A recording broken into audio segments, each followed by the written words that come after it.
Классно, дискотеки, девушки. Такое объятие. В общем, если ты туда попадаешь, ты уже не вырвешься. Я, наверное, так никогда не смогу танцевать, поэтому делать тут нечего. Ни одного порожнего рейса. Вот лозунг РЖД и настоящего Мелангера, да? На моих фотографиях старых там голубоглазый блондин, вау.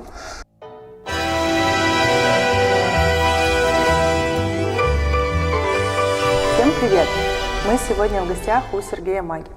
Сергей преподает 18 лет танго, руководит школой «Танго-магия», обладает очень четкой методикой преподавания, преподает как женскую, так и мужскую технику. Многие ученики Сергея стали уже преподавателями и открыли свои школы. И вот сегодня мы узнаем, как это все происходило. Сергей, первый вопрос. Как вообще ты попал в танго?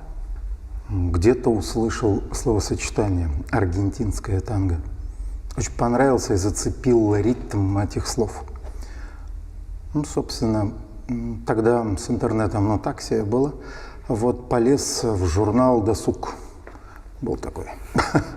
Увидел где-то, значит, объявление про, что дает кто-то там уроки. Вот, и, собственно, пошел на эти уроки. Тогда в танго еще в Москве не было, на самом деле. Вот, был преподаватель разных направлений, джаз-модерна, фламенко и в том числе плюс аргентинское танго. Вот, Майкл такой. Вот, с Викторией они преподавали, я к ним попал. Мне понравилось. Вот, потом я стал задавать вопросы. И как-то, понимая, что там не совсем было парное аргентинское танго, вот но ребята были очень хорошие преподаватели, талантливые, я к ним перешел на другие танцы, то есть там был у них, мне понравился джаз-модерн с растяжкой, вот, ну и я где-то, наверное, год, может быть, полтора занимался у них, длился урок час. И спасибо Майклу, потому что он научил меня всем поворотам, он научил работать, тянуться и целый час без остановки пахать. И вот мы выползали абсолютно мокрые из зала, в основном выползали, ну и где-то минут 40 еще в раздевалке отходили, потому что пахали очень здорово. Ты до этого никакими танцами, Нет. боевыми искусствами, ничем, что-то двигательное было в твоей жизни? Нет, ну, двигательное, да. Ну, помимо хождения по улице, там, дискотек. Особенно в армии двигательно было. Ну, я, да, до армии немножко занимался карате. Вот. Ну, я не думаю, что это что-то повлияло. Просто любил танцевать. Ну, танцы классно, дискотеки, девушки. Я, насколько знаю, ты работал архитектором. Ну, скажем так. Проектировщиком? Да, я работал в архитектурном бюро. Вот, и все, что связано со стройкой, с архитектурным надзором, вот, я был представителем этого архитектурного бюро, да, и какое-то время я, значит, вроде как плодотворно этим занимался. Как случилось так, что ты настолько глубоко ушел в танго, что оставил вот эту вот архитектурную историю и открыл свою школу? Ну, на самом деле, когда ты занимаешься таким строительным бизнесом и архитектурным, да, ты очень много приходится тратить туда времени. Вот, и где-то с 9 утра и до 10, до 11 вечера только в этом варишься. И тут вдруг ты понимаешь, что есть что-то другое, другая жизнь, да, и мозг работает совсем в другом режиме, на других частотах, другое полушарие. Вот. И, собственно, что такое отдых для меня, по крайней мере? Это переключение на какие-то другие дела, на какую-то другую функцию. И это, собственно, вот оно творчество и было. Да? Музыка, двигательная активность, опять же, девушки. Вот. И, конечно, я все меньше и меньше стал уделять внимание своей основной работе и все больше стал танцевать. Ну и пришел момент времени, когда я как-то вот подумал, что надо бы сменить вид деятельности. Как ты первый раз попал в Буэнос-Айрес?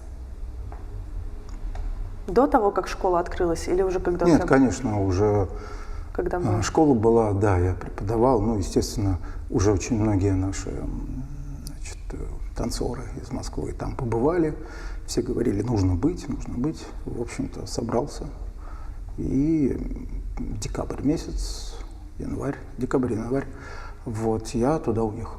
Ну, город не особо впечатлил, потому что, ну, грязный там и так далее.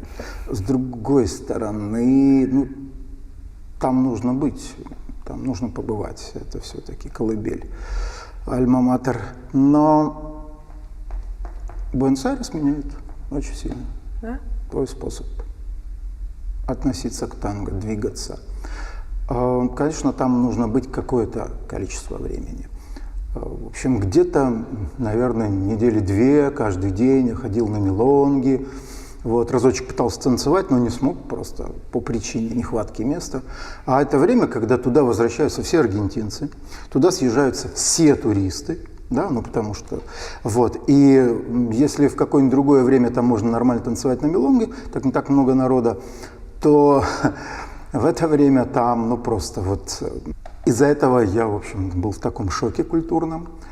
Плюс ко всему, если здесь на мелонгах как-то, ну, меня знали и, в общем-то, танцевали со мной, то там особо, ну, я никто, ну, какой-то мужик приехал, там что-то хочет пригласить.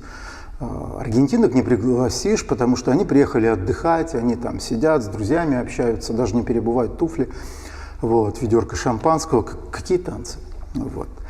Значит, все туристы, которые приезжают, там, иностранки, итальянки, там, очень много из Кореи тогда было девчонок, им, собственно, тоже, они не едут туда танцевать с русским парнем, они едут туда танцевать, значит, с аргентинцем, поэтому тоже они как бы так это, вот. А те люди, которые пытались меня скобесеять, ну, я думал, ну, не хочу, вот как-то мне не очень это. Вот, но потом что-то сидеть надоело, и я, наверное, неделю целую танцевал с аргентинками. Взрослые такие тетеньки, которые там 60 и выше, до 90, бодренькие, все такие во все это, тебя кобесеют. Это хорошая была школа, потому что у них такое объятие. В общем, если ты туда попадаешь, ты уже не вырвешься. Ну, в общем, какую-то вот неделю целую на этих мелонгах я получил такую хорошую школу. Потом эти тетеньки, значит, рекомендовали другим партнершам. Ну и на самом деле очень большую роль сыграла Грасиэла Гонзалес. Она как-то пришла на одну мелонгу, и мы с ней здоровались, вот, обнимались, все видят, что, о, вроде как, он с ней знаком. И, значит, на глазах у основной такой публики я выбрал момент, пригласил ее, она не отказала, мы потанцевали, и тут уже как-то стали все немножко по-другому относиться. Немного, но по-другому. Уже хотя бы смотреть, а не отворачивать сразу взгляд. Ну, в общем, да, ты нарабатываешь какие-то связи, и потом это уже идет все более... А Грасиэлу ты знал, потому что она сюда приезжала с уроками, ты у нее учился? То есть в Москве? Да. Угу. Как полезно ходить на уроки маэстров. Да, она в свой самый первый приезд и почти все приезды. Потом я еще не имел школы, я еще учился, а как раз сам учился, да, у Иры с Сашей. И мне было вообще просто открытие, что столько нюансов знает человек за мужчин, за женщин. И я был очень впечатлен, и помню, после первого же урока побежал на Смоленской, было, значит, купил у тети, значит, вот такой букет роз, каких-то белых, и притащил ей. Ну, в общем, она, видимо, меня запомнила. Запомнила. Да. На уроках стала подходить, а там потом индивидуальные занятия. Ну, в общем, как-то так. Я ей очень признателен. Помимо того, что я получил массу знаний от нее, так я еще и там она помогла моему продвижению как танцору в Аргентине. И я все приезды свои в Аргентине ходил к ней на индивидуальные занятия и с огромным удовольствием буду еще делать, если повезет. А скажи, вот ты часто на уроках, когда ведешь, упоминаешь Чича. Я так понимаю, ты к нему тоже вот ездил, активно учился, но он, насколько я понимаю, не в Буэнос-Айресе, а где? В Испании? Ну, с Чичо вообще очень странная история. Я не относил себя никогда ни к последователям Чичо. И я у него не очень так часто был на уроках. Но в какой-то определенный момент по-моему, в Италии на каком-то фестивале. Он подошел к нам с Наташей и пригласил нас на свои семинары, которые он проводит с преподавателями. Он выбирает, там, по-моему, 20 пар вот, со всего мира, и он их приглашает, и с ними занимаются там неделю целую, круглосуточно практически. Работа. И я узнал его немного с другой стороны, потому что там, где он просто ездит и преподает тем людям, которых ему набрали, у него масса знаний, но он их не может передать, потому что люди не могут взять. Да? Если он заявляет тему, например, «сложная динамика Болео», а туда приходят люди, которые вообще не умеют это делать, конечно, он немножко по-другому к ним относится. Когда он преподает и учит людей, которых сам отобрал, вот, и которые, хоть примерно имеют какое-то представление о его стилистике танцевания, конечно, он по-другому работает, он открывается очень сильно, и я очень много использую его наработок, его упражнений для того, чтобы сейчас учить студентов. До того, как ты открыл школу, были моменты, или, может быть, после, когда ты хотел бросить, оставить танго, уйти там, не знаю, в сальсу или просто закончить с танцами? Как ни странно, приехали в Москву два брата-акробата, вот, Лос Херманос Маканос. Два веселых парня, и они там друг с другом танцевали, вытворяли такое, что, посмотрев на это, я подумал, ладно, я, наверное, так никогда не смогу танцевать, поэтому делать тут нечего. Я пропал на какую-то там неделю, наверное. А так как в Москве тогда достаточно небольшое было сообщество, и на мелонгах на одного мальчика, который танцует, который любит танцевать, не приходит сидеть на мелонге, да, а ни одного порожнего рейса. Вот лозунг РЖД и настоящего мелонгера, да. Это как-то заметили девчонки, стали там звонить, типа, слышь, а что, где, что, может, приболел, тебе апельсинов принести, не знаю, лекарства, давай выходи. Да вот, то все. Да ты че, блин? Причем, да Лос Херманос, вот они тут уехали и дальше там друг с дружкой танцуют. А девчонкам-то парни нужны, и, мол, давай выходи, все, даже не думай. Это же шоу, сцена. Вот, поэтому, как-то я так это... девушки просят, невозможно отказать. Да, я стал снова ходить и потихонечку учиться. Как быстро ты пошел на свою первую мелонгу? Ой, тоже постоянная история с моими студентами. Вроде видишь, что человек так уже может выйти на мелонгу, посмотреть атмосферу, не обязательно танцевать, посидеть, увидеть, как другие это делают, какие правила, привыкнуть к атмосфере. Да, можешь и говоришь, что, ребят, все, давайте приходите. И очень много мальчиков говорят такие вещи, что вот сейчас мы выучимся, и тогда пойдем всех удивлять. Уважаемые мальчики, мужчины, будущее мелонгеро, не нужно. Нужно постепенно вливаться в это дело, прийти, побыть, посидеть, посмотреть, понять историю этого всего, прочувствовать энергетику, увидеть, как приглашают, иногда увидеть, как отказывают. Когда ты сидишь на мелонге, вот, кстати, в Буэнос-Айресе, вот это время, когда я не танцевал, я сидел и наблюдал. А когда ты сидишь и наблюдаешь, ты видишь все. Кто кому чего подморгнул, кто кого пригласил, третий, второй раз, какая музыка, что официант принес этому, кто ушел, кто пришел, кто кабесеет кого, а кто не видит, а кто делает вид, что не видит, а кто все-таки скабесел и так далее. Это очень интересно, это очень познавательно. И вот после этих всех гляделок на мелонге в Буэнос-Айресе я все меньше ошибок стал делать на мелонге, да? Поэтому приходите, не обязательно танцевать, просто посмотрите. Придет момент, когда просто просмотр, он спровоцирует у вас какое-то желание, а что вот этот вот, а я чем хуже? Да нормально тоже будет. надо попробовать. Каковы качества хорошего партнера? Вот для тебя, когда ты учишь? Для каждой категории, да, людей, занимающихся танго, это разные критерии. Я периодически, когда приезжаем в какие-нибудь другие города, иногда и в школе у себя, задаю вопрос девушкам. Прямо вот, девушки, давайте, я буду проходить мимо вас, и вы одним словом отвечайте, какой, да, партнер вам, с каким партнером вам бы хотелось танцевать. Конечно, очень много различных ответов. Ой, чтобы он обнимал хорошо, вот, а фигура это не важно. Ой, чтобы он был внимательный, вот, а там обнимашки не важно. Ой, там, ну, много всего. И потом я говорю, ребята, я назову одну, да, категорию, вернее, одно качество партнера. И скажите, вот со всеми вот то, что вы говорили, или вот с этим вы бы хотели партнером. И я говорю, что хотели бы вы танцевать с таким, таким, таким, или с умелым партнером. Как правило, все говорили, о, да, умелый партнер.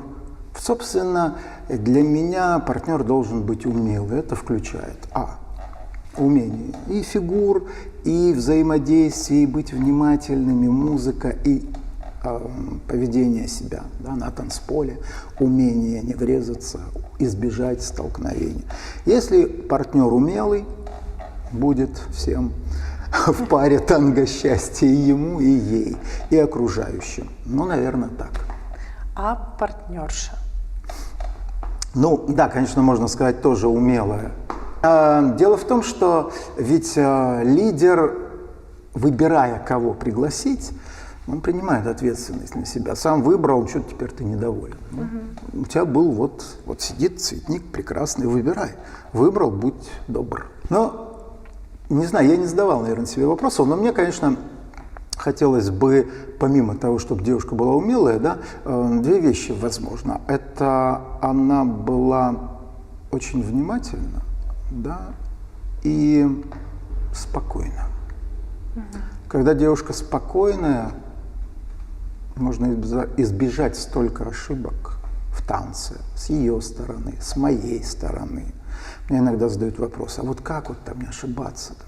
Да очень просто. Милые девушки, 80% ошибок ваших и наших только потому, что вы торопитесь. И лидер просто не успел вам рассказать, показать, что он от вас хочет. Поэтому, если вы будете очень спокойно двигаться, мы успеем, рассказать вам, повести вас достаточно корректно, умело. Если вдруг или я, или вы ошибетесь, мы еще успеем это все исправить. Поэтому, ну это, кстати, слово «спокойный», да, и «медленный», как говорят в Одессе, это две большие разницы. Что для тебя было сложного в танго? У всех есть людей комплексы неполноценности. Видимо, у меня были какие-то свои комплексы. Я от очень многих вещей благодаря этому танцу избавился. Не секрет, что какие-то определенные люди идут. Наверное, в танго, да, по моим наблюдениям, идут много людей, которых, наверное, в детстве, в жизни недообнимали, которым мало дали какой-то внутренней близости. Мне кажется, что, допустим, в сальсу идут немножко другие люди. Там нет такого постоянного близкого объятия, как в танго. И кто бы что бы ни говорил, в танго, да, в основном идут за вот этой теплотой, которая длится 3 минуты. И она практически не прерывается. Вот. И люди ищут это. Что им мешает? Мешают внутренние комплексы. Вот то, вот все, а вдруг не так, а вдруг я у парней спрашиваю, куда ты летишь? Ну как, ей же сейчас будет скучно. Ничего себе. Потом подходит ко мне эта девушка, допустим, из Санкт-Петербурга, эта история реальная, и говорит, слушай, а вот этот вот такой там в зелененькой рубашечке твой, что ли? Я говорю, да, он у меня занимается, все, а что? Он говорит, ну, блин, видно, там движение похоже, там объятие такое, вот то, все. Вот, я говорю, а что не так-то? Говорит, ну, понимаешь, а вот сколько он занимается? Ну, я говорю, ну, к примеру, 5 лет. Он говорит, ну да, вот понимаешь, вот человек занимается 5 лет, и такое ощущение, что он за 3 минуты хочет мне показать все, что он выучил за 5 лет. А я говорю, куда ты летишь? Он говорит, да блин, ей же скучно будет, если я ее буду просто обнимать. Сергей, какое самое важное правило поведения на танцполе ты считаешь вот самое важное, самое главное? В навигации. В навигации вот на мелонге. Я раньше, когда наши страны дружили, ездил на различные марафоны, фестивали. Вот я помню, на Украину, там, во Львов. И иногда предлагали дать бесплатный урок для всех желающих, да, там днем, на поведение на танцполе. Естественно, там много было преподавателей, и они все давали вот эти уроки, да, и там в день могло быть 4 урока. И я всегда с удовольствием слушал, что давали, значит, преподаватели. Было очень познавательно сначала, а потом уже было непознавательно, потому что все давали 2 вещи. Всегда. Первая вещь, которую они давали, это не делайте шаг назад и более. Интересно. Когда мне первый раз сказали «не делайте более на мелонге», мне хотелось подойти к аргентинцам, которые меня учили на семинарах болео, да, и сказать «верните деньги». Где же его делать, да? Чему учил я и прошу всех лидеров? Я очень часто применяю правила дорожного движения, да, обучая студентов навигации на танцполе. Одно из самых главных правил дорожного движения – уважаемые водители, держите дистанцию.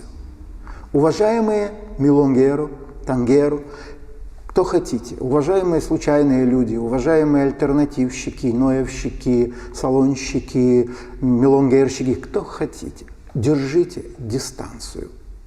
Минимум метр, полметра, но держите дистанцию. У человека, который перед вами, да, у него должно быть право и возможность сделать один небольшой шаг назад. Держите дистанцию, не подставляйте свою партнершу под шаг человека, у которого нет глаз на затылке. И не закрывайте никогда глаза. Ни девушки, ни мальчики. Иногда преподаватели учат девочку: закрой глаза, ты лучше меня почувствуешь. Ну да, возможно, она закроет глаза и не увидит, как ты в кого-то впишешься. Да? Не секрет, мы говорим девушкам, если ты видишь, что твой лидер пытается случайно в кого-то вписаться, ну сделай вот это, а он поймет. Он не сделает тот роковой шаг. Ну как-то так. Вторая вещь про навигацию. Вторая вещь про навигацию. Это несущественная вещь, она не мешает, и она не вызывает каких-то там ударов ногами или там травм, но она иногда раздражает. Есть такой танцор известный, он очень хорошо танцует, и он Сигрид там танцевал, в Ютубе. Ну так вот, я слышал его лекцию. Прежде чем я вхожу на танцпол, он учил так. Я должен подойти к краю танцпола, поймать взгляд танцора, того, который вот сейчас тут танцует, поймать этот взгляд, спросить у него типа, ну чего? Этот танцор должен каким-то образом понять, что тот танцор спрашивает разрешение пойти и сказать ему типа, ладно, иди. И вот типа так должно это все происходить. И тогда тот танцор выходит, получив разрешение. О, мама мия, я хочу танцевать. Я не хочу, чтобы мне разрешали или нет кто-то там, которого я даже не знаю, да? Хочешь войти на танцпол, сделай это так, чтобы ты не мешал ни мне, ни другим парам. Главное открытие, которое ты сделал в танго для себя.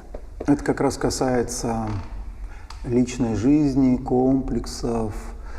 Вот. Мне всегда тоже раньше казалось, я не могу назвать себя эталоном мужской красоты. Да. Я люблю поесть.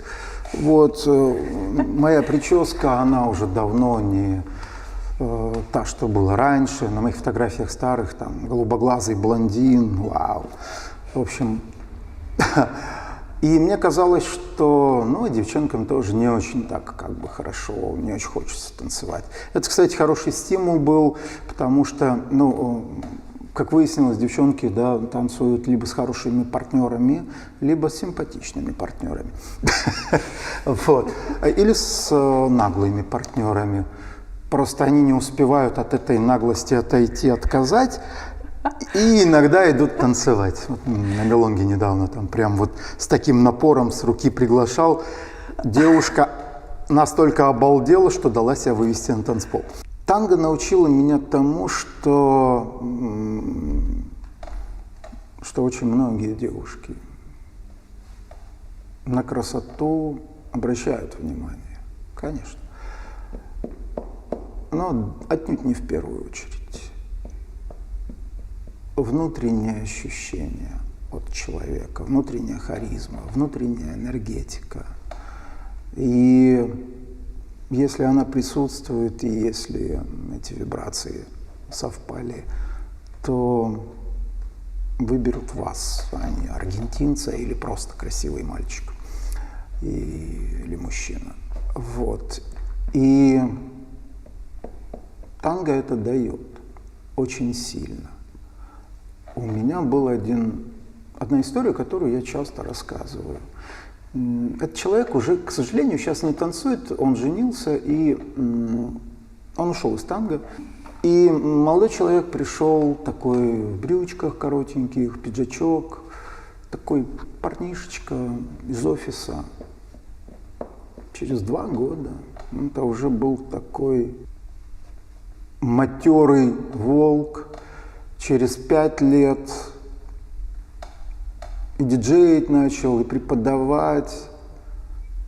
И это реально изменилась энергетика, реально изменился тот посыл, который он в жизнь, да, посылал вокруг. И ты видел совсем другого человека. Это абсолютно 2 разных человека. Танго очень сильно меняет, оно дает очень хорошую уверенность. Не самоуверенность, а уверенность в себе. Самое главное, чтобы это люди не путали, да, мужчины, по крайней мере, это понятие. Самоуверенный и уверенный в себе. Вот. И танго дало это внутри для меня. Я очень изменился. Меня танго очень изменило отношение к миру, к женщинам, к себе. Вот это главное открытие для меня. Дело в том, что на то время, когда я пришел в танго, я был обыкновенный человек, абсолютно не понимающий истории танго, корней танго, да, музыки танго. Потому что для меня на то время было всего 2 фильма с танго. Естественно, «Слепой» Аль Пачино в «Запахе женщин», да, и «Эвита», да.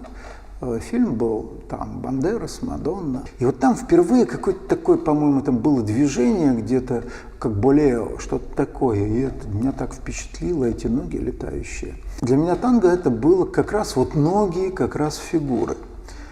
И я у своих преподавателей спрашивал, а что, нельзя что-нибудь поставить такое эдакое, современное? То что мы все вот под это, пластинки эти шершавые танцуем? Потом пришло понимание, что, махая ногами, не всегда можно понять партнершу, не всегда успеть, не всегда показать ей, что ты не просто спортсмен, а что ты глубже, что у тебя, показать ей свой богатый внутренний мир.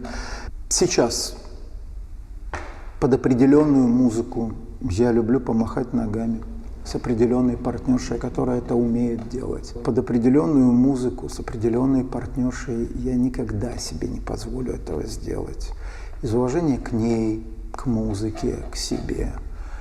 И сейчас я разделяю это. Я прошел и танго нуэво, и альтернативную музыку. Как прошел? Я с удовольствием сейчас танцую. И то, и другое, и третье. Да? Почему же нет? Кстати, про музыку. Я разговаривал с одним преподавателем бачаты, и он говорит, у нас в бачате сейчас такая какая-то проблема есть с музыкой. То есть бачата музыки старой не так много. И в основном сейчас что происходит? Берут какой-нибудь там Роллинг Стоун, Майкл Джексона, Мадонну, да, делают ремикс, и в общем, они уже переремиксовали в основном все основные какие-то вещи, да, и это тоже уже поднадоело. И вот сейчас что же делать? У вас, наверное, в танго тоже так, спросил он. А я подумал, как бы тебе так сказать вежливо? Волкер, по-моему, говорил, что я прихожу на милонгу в любую страну, в любой город мира, и там играют всегда одни и те же 300 композиций танго.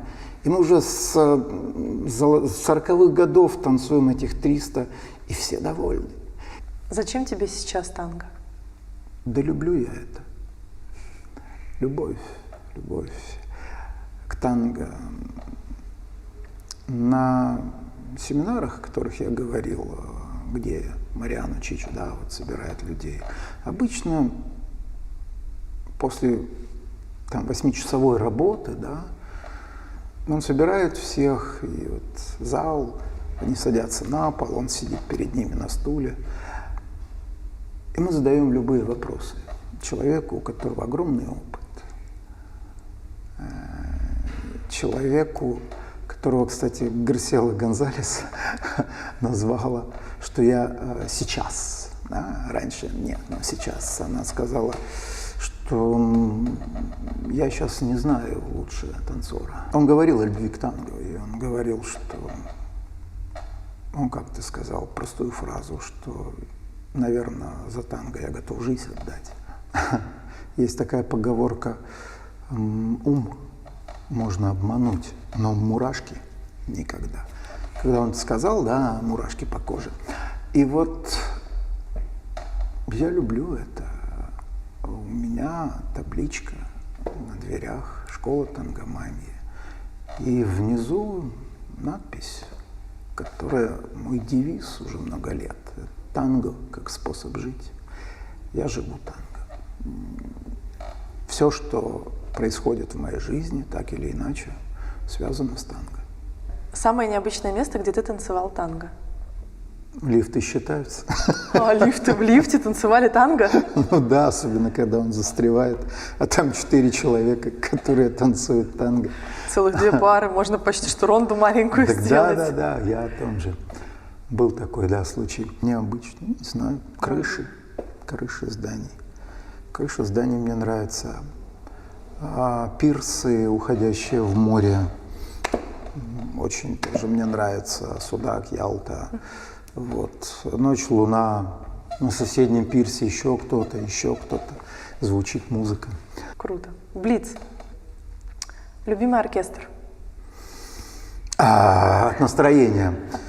Если весело, ну, конечно, зажечь Поддаренца. Если немножко лирика, то больше Кало. Ну и Десарли. Угу. Как относишься к альтернативе? Альтернативной музыки. Музыки. Нормально отношусь и очень хорошо отношусь.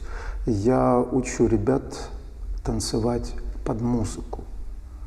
И я всегда говорю: ребят, если вы научитесь танцевать под музыку, то любые другие направления, помимо танго, вам вообще вы освоите. Особенно после танго вы освоите любую музыку, любой танец достаточно быстро, парный.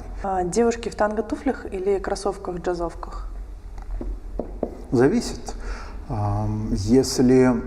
На мелонге. Да, если, опять же, где-то в твоем интервью услышал хорошее мнение, если это мелонга, которая заявлена, где есть оркестр, где есть тематическое что-то, или просто мелонга такая достаточно торжественная, да? Вот это одно, это туфли, безусловно, это одежда определенная, значит, дресс-код. Если это мелонга обычная, такая там вторник, среда, четверг, где друзья, ну, ради бога, и мне хочется танцевать, вот заиграл Доренцо. А она в кроссовках, я скажу, нет, ты мне испортила Доренцо. Ну, нет, конечно. Пойду танцевать. Ну, соответственно, юбка или джинсы тоже ситуативно. Мгм. Вино или коньяк? Вино. Твоя танго-мечта?